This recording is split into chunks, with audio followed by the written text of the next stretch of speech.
शीश वंदनीय हृदय मंदिर के आराध्य सद्गुरुदेव, साधना संपन्न शादी बहनें, उपस्थित धर्म प्रेमी बंधुओं, भक्तिवती माता, बहुत ही सुंदर भजन अभी आपने सुना और साथियों का विचार भी सुना। थोड़ी देर मैं भी कुछ निवेदन करूं। जैसे हमारे भारत में कई प्रकार के संप्रदाय हैं और कई प्रकार के धर्म ग्रंथ हैं, और जितने भी ग्रंथ हैं,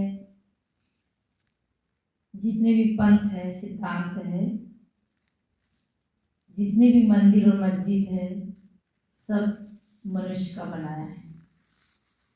हम एक प्रश्न होता है कि हमारी भागवत जी में ऐसा लिखा है, हमारी रामायण में ऐसा लिखा है, हमारे बीजक में ऐसा लिखा है, तो अधिकतर हम लिखी बातों का ही प्रूफ मानते हैं और मानना भी चाहिए। पर सदगुरु कबीर साहब का जो विचार है वो एक अलग तरीके के। वो कहते हैं कि तू कहता है कागज की देखी और मैं कहता हूँ आंखन की देखी। पर कभी कभी क्या होता है, आंखों से देखी हुई बात भी झूठी हो जाती है और कान से सुनी बात भी झूठी हो जाती है। पर जो अनुभव और विवेक से जो तुलती है वो बात कभी भी झूठी नहीं होती है। मुझे एक कहानी याद आई। कहते हैं कि देखो, सिद्धांत की जो शुरुआत है, सार बात की जो शुरुआत है, वो हम निवेदन करेंगे। तो कहानी मुझे ऐसी याद आई कि एक पति मर गया था और पति मरने के बाद एक रिवाज होता है कि जब कई गांव में उनके चबूतरे बनाए जाते हैं, कोई भी आदमी मर जाता है तो उसकी कब्र बनाई जाती है और या फिर चबूतरा बनाया जाता है, समाधि बनाई जाती है। और कई हमारे उधर छतरी बनाते बड़ी, जैसे हनुमान की, शिव जी की जो मंदिर होते हैं, ऐसे गांव के बड़े मुखिया के लिए छतरी बनाई जाती है। पर वहाँ क्या बनाया था, एक कब्र थी मिट्टी की, उस जमाने में सीमेंट नहीं थी, तो मिट्टी की कब्र में एक औरत पंखा कर रही थी। तो उधर से कोई एक महात्मा आए। महात्मा ने पूछा कि बेटी तुम क्या कर रही हो? कि मैं कब्र में पंखा कर रही हूँ। बोले किसकी कब्र है? कि मेरे पति की कब्र है। तो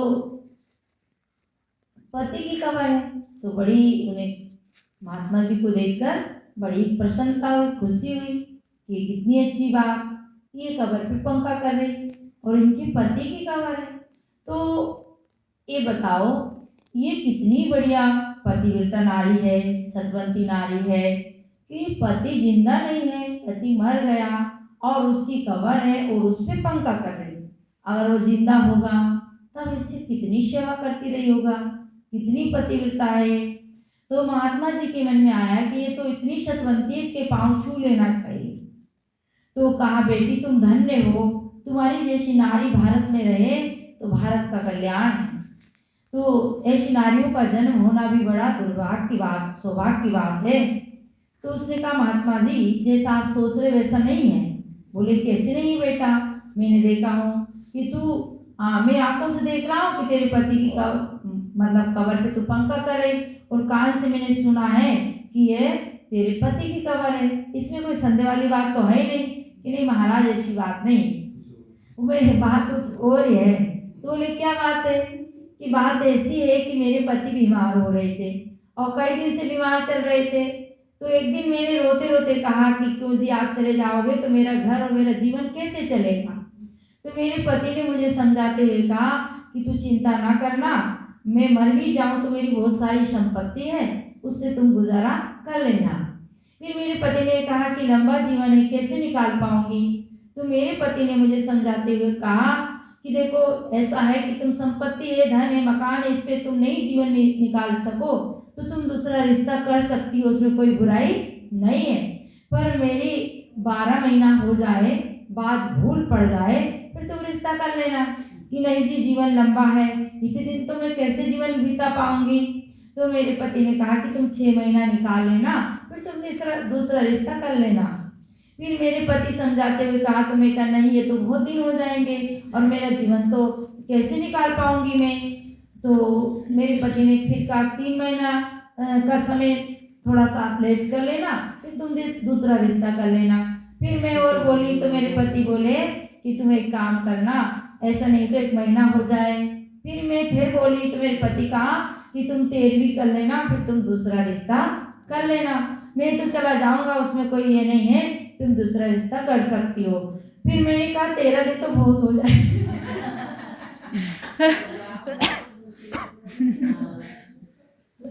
बहुत हो जाएंगे। तब फिर मेरे पति ने कहा कि तुम ऐसा करना कि मेरी जो मिट्टी है कब्र की, ये सूखे तब तक तुम इंतजार कर लेना, फिर तुम दूसरा रिश्ता कर सकती हो। तो मैं महाराज इसलिए लगी हूँ कि अब मिट्टी सूखे और मैं दूसरा रिश्ता करूँ। महात्मा जी ने अपना सिर पटक लिया। ओहो, मैं तो समझ रहा था कि ये तो बहुत अच्छा है, पर ये तो उल्टा हो गया।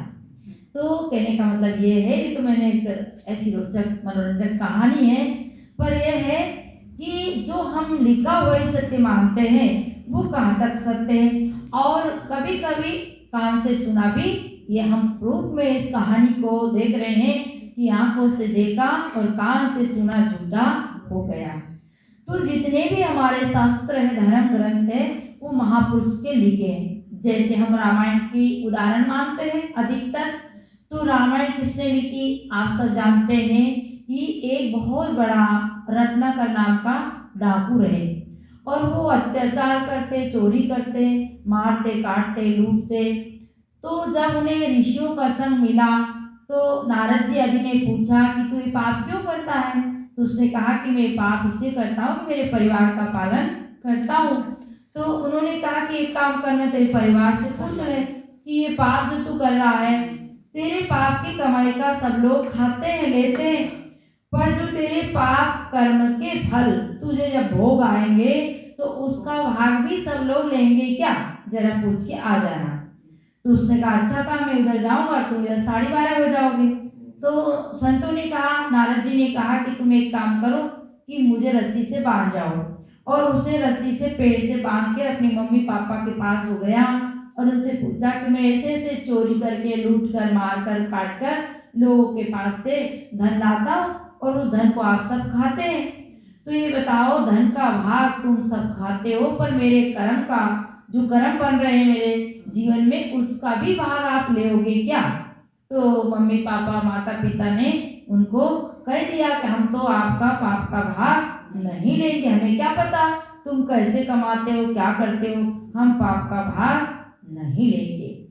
तब तो रत्नाकर के मन में थोड़ा झटका लगा, ओहो, मैं जिसके लिए कमा रहा हूँ, इतना मेहनत परिश्रम कर रहा हूँ, लूटता हूँ, मारता हूँ, वो तो भाग नहीं लेंगे, फिर मैं क्यों ला रहा हूँ, और इसका फल तो मुझे ही भोगना पड़ेगा। तो वो फिर अपनी पत्नी के पास गया।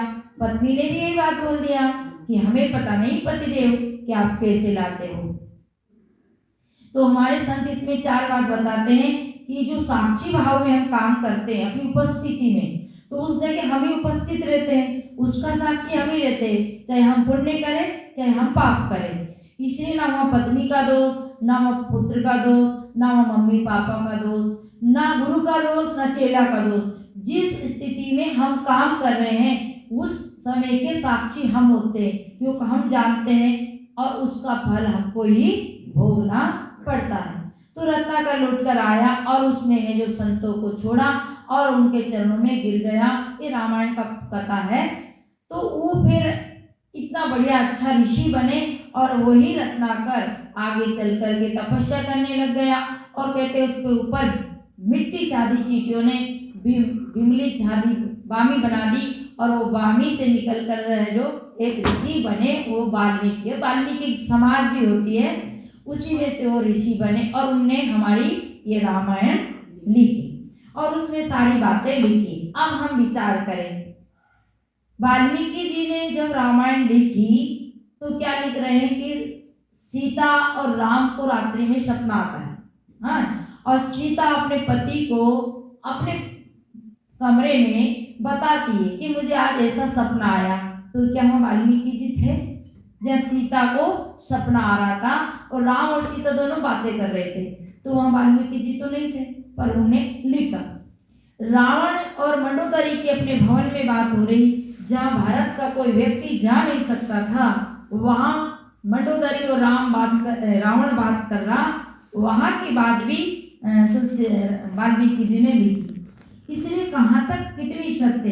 अब कथा में आता है कि राम और रावण की जब लड़ाई होती है, तो राम रावण की जब लड़ाई होती है तो किस लिए होती है कि रावण की जो बहन शूर्पणखा का नाक किसने काट लिया था? लक्ष्मण ने काट लिया था, और उसी के कारण सीता को हरकर रावण ले गया था।